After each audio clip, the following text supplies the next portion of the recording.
The Vickers Virginia was a heavy bomber that was operated by the British Royal Air Force for the majority of the interwar period.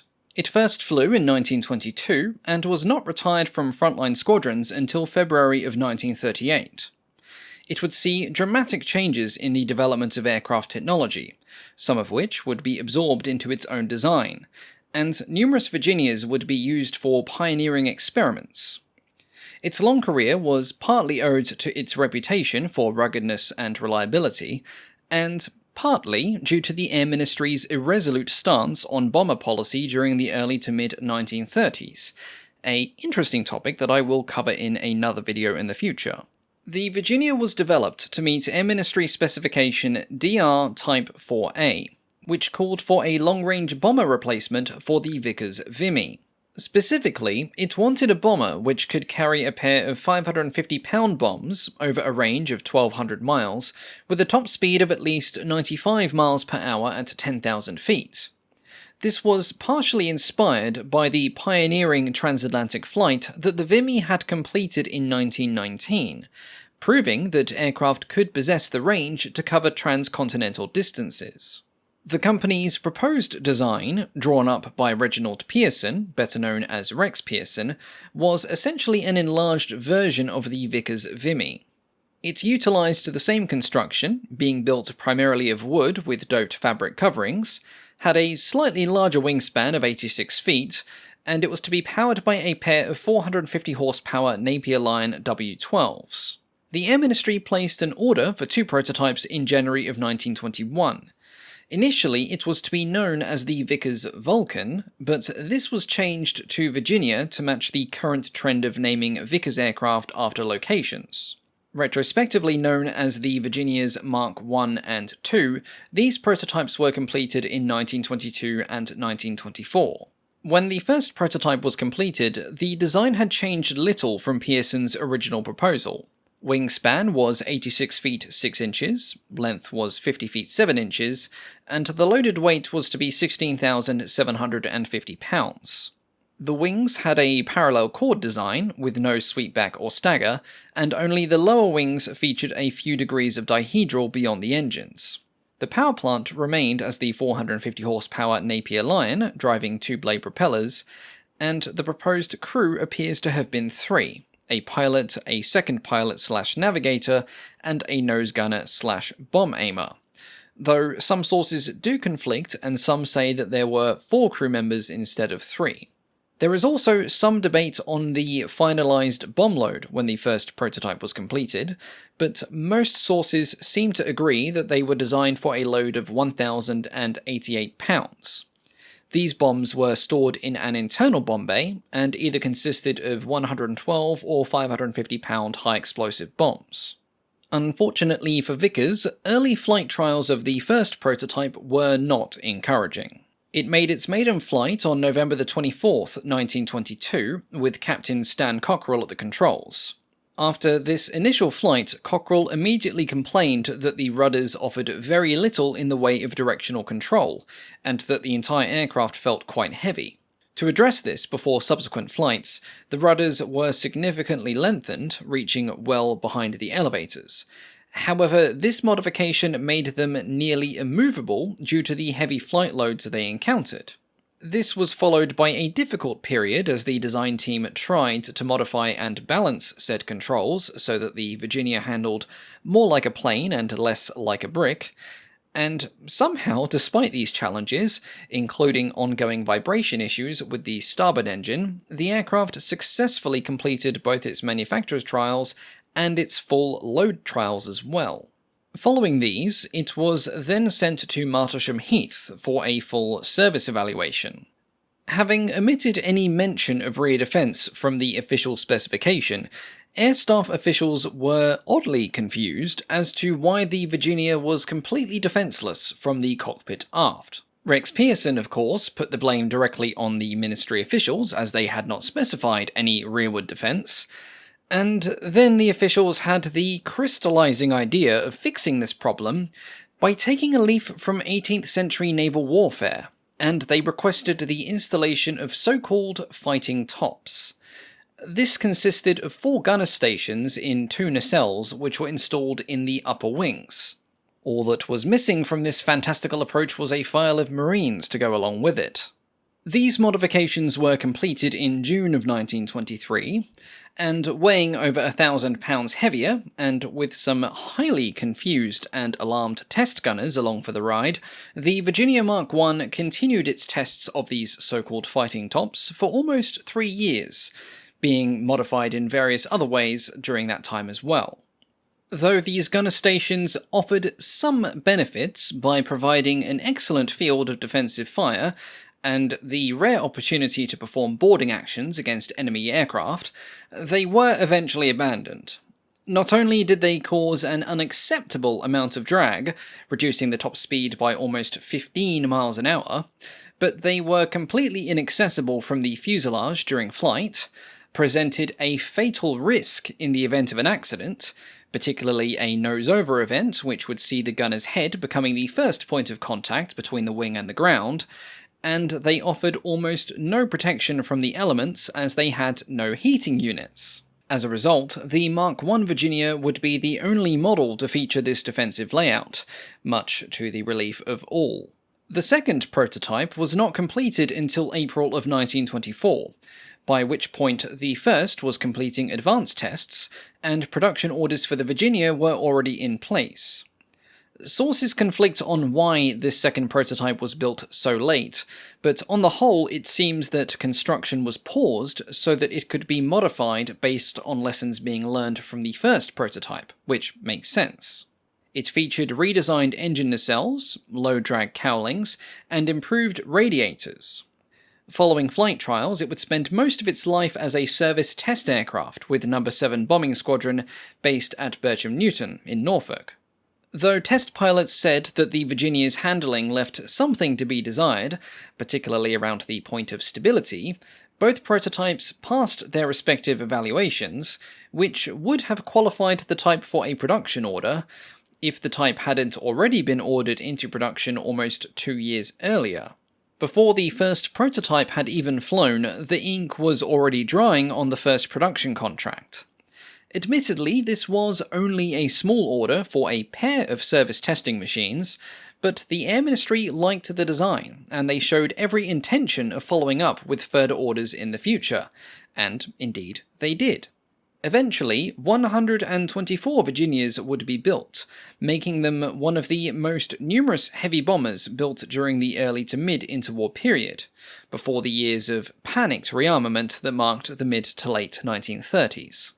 The 2 first production aircraft were delivered as the Virginia Mark III, first flying in early 1923, and they were followed by 4 more examples, which were ordered at the start of the year. The type featured 3 major changes: the introduction of dual controls for training flights, the addition of underwing bomb racks, which increased the total bomb load by 1,100 pounds, and the provision of a downward-firing Vickers machine gun in the front of the fuselage. 5 of these 6 airframes would join the second prototype at No. 7 Squadron, where they were mostly operated as testing and training aircraft. Following this, the Mark IV Virginia was only ordered as a batch of 3. It featured additional radio and electrical equipment, and a third vertical stabilizer and rudder was added to the tail. This did much to improve the lateral stability of the aircraft, which was still proving to be a distressing problem, and this design change was formalized in the Vickers Virginia Mark V. This was the first major production version of the aircraft, with a total of 22 being built before things moved on to the Mark VI. Following complaints that it took too long to fold the aircraft's wings for storage, particularly during poor weather or during an emergency, new folding mechanisms were tested on a Mark V Virginia, which became the prototype for the Mark VI. At the same time, it was decided to remove the 4 degrees of dihedral on the lower wing and split it evenly across both, with 2 degrees of dihedral going on each.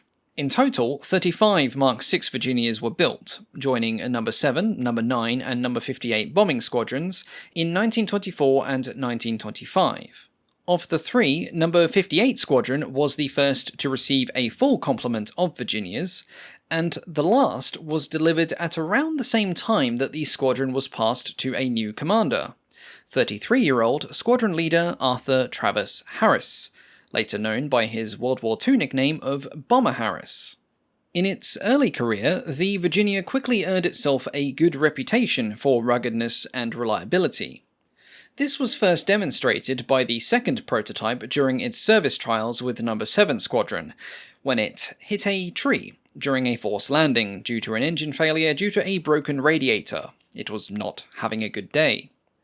Usually, wood and canvas aircraft fare poorly when colliding with objects of an arboreal nature, but the Virginia survived the collision, and after a few months' repair work, the second prototype was back up in the air once again. This incident was repeated many times over the years, with various Virginias hitting various trees, along with other incidents, often involving static objects, so that between the 76 Virginias built between 1924 and 1930, there were 81 recorded accidents, from which 53 aircraft were salvaged, repaired, and then returned to flying service.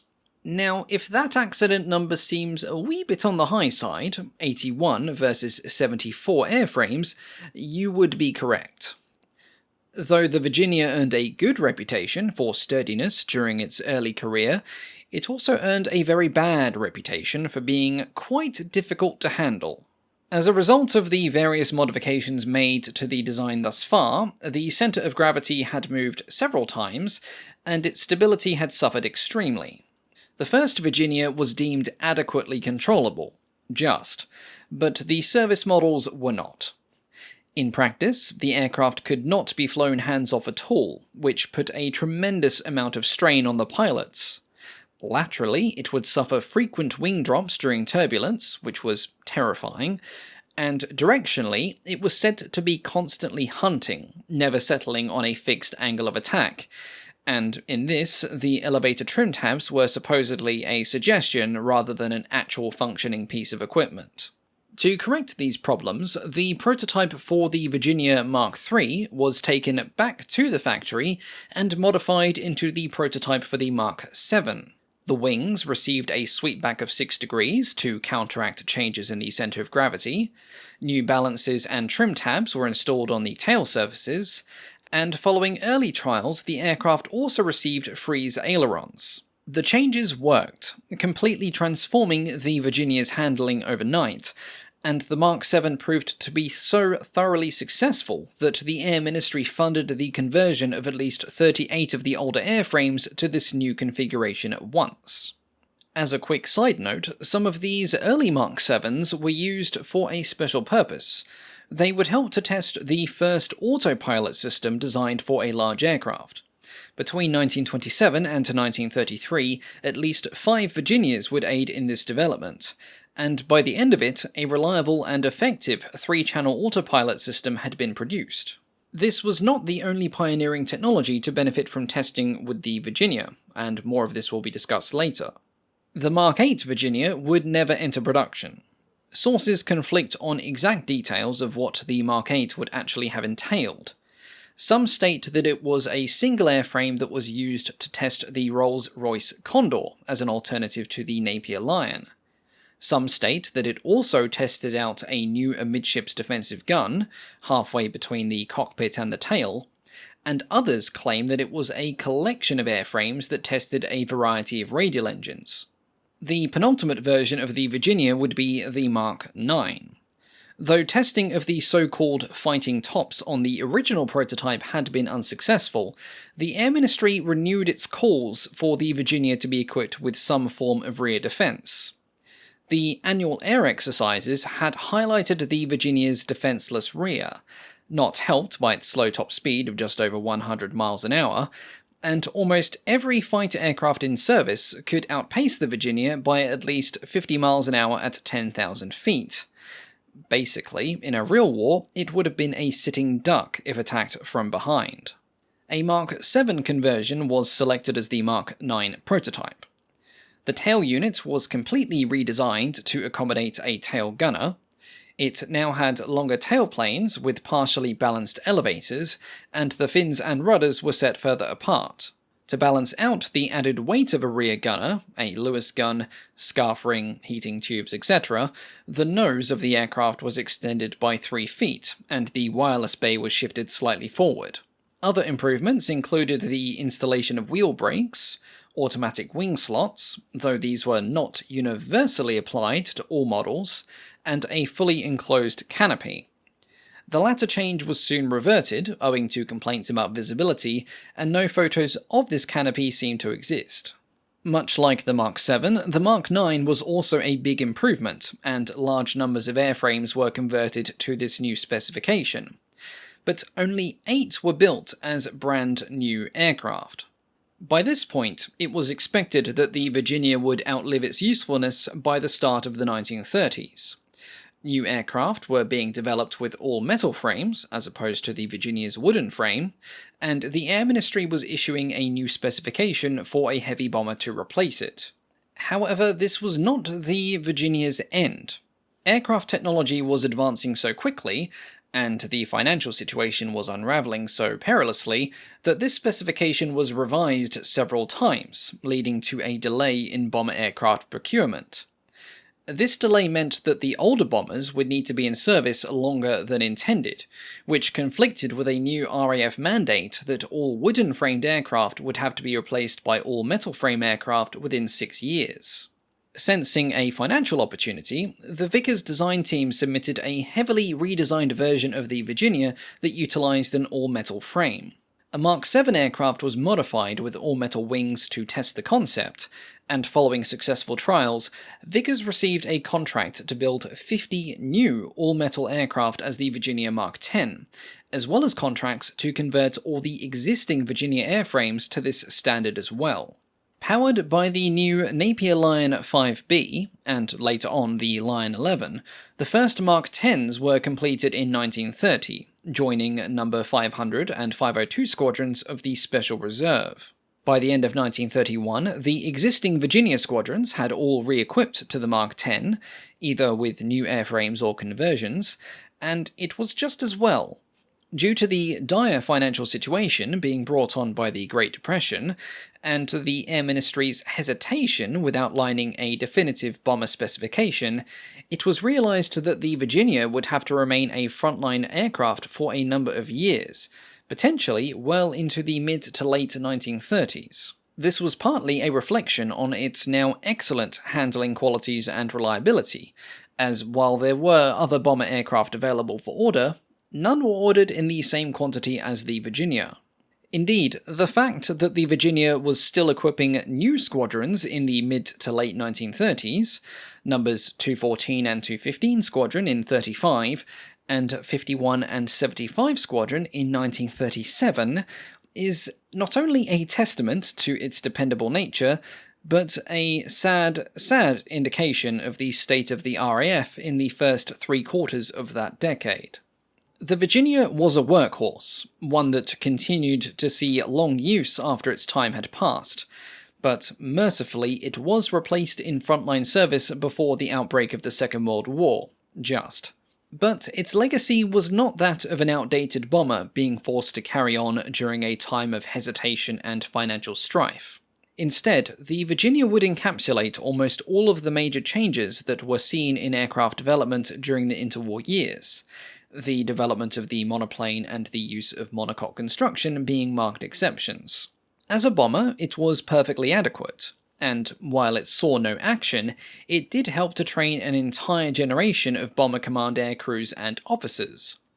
But as a research and testing airframe, it achieved so much more. Between 1923, with the first prototypes, and 1939, the Virginia would be involved with the following: the testing of wing-mounted gun positions, the aforementioned fighting tops, cockpit and navigation light generator systems, parachute exits and platforms, parachute training, the testing of autopilot systems, as mentioned earlier, the testing of variable pitch propellers, the testing of wheel brakes, the testing of landing lights, wing slots, magnetic bomb release gear, cockpit soundproofing, crew intercoms, heating systems, anti-icing systems, and in-flight refueling systems, to name a few. Additionally, the Virginia was also involved in the testing of the first land-based radar systems and the use of catapults to launch large aircraft. For a time, many believed that this would be the only way to get extremely heavily laden bombers off the ground, but thankfully power plant and aerofoil development kept pace, and we were never subjected to the visual comedy of seeing a catapult-launched Avro Lancaster.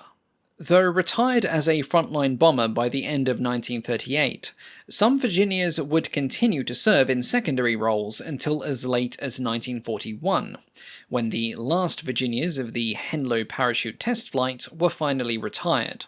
It brought an end to almost 2 decades of service, which saw the type live through, and be directly influenced by, the many changes that took place in military aviation during the interwar period. Unfortunately, as was the case with many aircraft back then, none of these old-fashioned but pioneering machines were kept aside for preservation, and all of the metal-framed Mark X Virginias were scrapped to support the war effort between 1940 and 1942. As always, thank you all so much for watching, and a big thank you of course to the Patreon supporters. Hopefully this video wasn't too much of a glorified slideshow, but there aren't that many photos available of the Virginia to choose from. Oh, the joys of covering aircraft from the 1920s. A big thank you of course to our Wing Commander tier patrons, our highest tier supporters. Now this video was recorded at the same time as the last one, so the Patreon list can't be updated today, but it will be updated in the video after the next one. I'm currently recording and editing them in batches from now on, for the sake of my sanity. But as always, thank you all so much for your continued support, and I will catch you all next time. Goodbye.